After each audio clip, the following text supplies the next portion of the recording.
பயப்படுறோம், இது தப்பா ஆயிருமோன்னு சொல்லிட்டு பயப்படுறோம், என்ன நடக்குமோன்னு சொல்லிட்டு பயப்படுறோம். நீங்க ஒன்று புரிஞ்சுக்கணுங்க, இது அழகா செய்யணும்னு நினைச்சா அது செய்ய முடியாதுங்க. எந்த விஷயத்தையும் ஸ்டார்டிங்ல ரொம்ப பர்ஃபெக்டாகவும் ரொம்ப அழகாகவும் செய்ய முடியாது. உங்களுக்கு பயம் குறைய இன்னும் கொஞ்சம் நேரம் வேணும் அப்படின்னு சொல்லிட்டு நினைச்சாலையும் உங்களுக்கு பயம் குறையாதுங்க. பயம் தான் இன்க்ரீஸ் ஆகிட்டே இருக்கும். சரி, இது எப்படி நிறுத்தலாம், நம்ம யோசிக்கிறத எப்படி கட்டுப்படுத்தலாம் அப்படின்னு சொல்லிட்டு நினைச்சீங்கன்னா, நான் முயற்சி பண்ணி நான் வெற்றி பெற்ற 3 வழி தான் உங்களுக்கு சொல்ல போறேன். நீங்க ஒரு புது முயற்சியை ஆரம்பிக்கிறீங்கன்னா அது தயாரினாலையும் ஆரம்பிச்சிருங்க. யோசிப்பதை குறைங்க.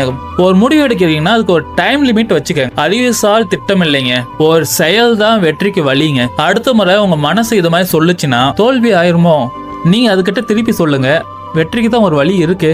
ஏதாச்சும் பேசிடுவாங்களோ அப்படின்னு சொல்லிச்சுன்னா நான் தான் அவங்களே பேச வைக்கிறேன் அப்படின்னு சொல்லுங்க. உங்க கனவுகள் தோல்வியால இல்லைங்க, தாமதத்தால் தான் நிற்குதுங்க. ஸோ இந்த வீடியோவில் உங்களுக்கு ஒரு சில ஐடியா கிடைச்சிருக்கோம். எதனால நம்ம ஒரு விஷயத்தை தொடங்கணும்னு நினச்சிங்க ஆனால் அது முடிக்க முடியல அப்படின்னு சொல்லிட்டு தோல்வி அடைஞ்சிருமோ அப்படின்னு சொல்லிட்டு யோசிக்கிறதுனால உங்களோட நிறைய முயற்சிகள் அப்படி நின்றுருக்கும். உங்களோட கனவுகளை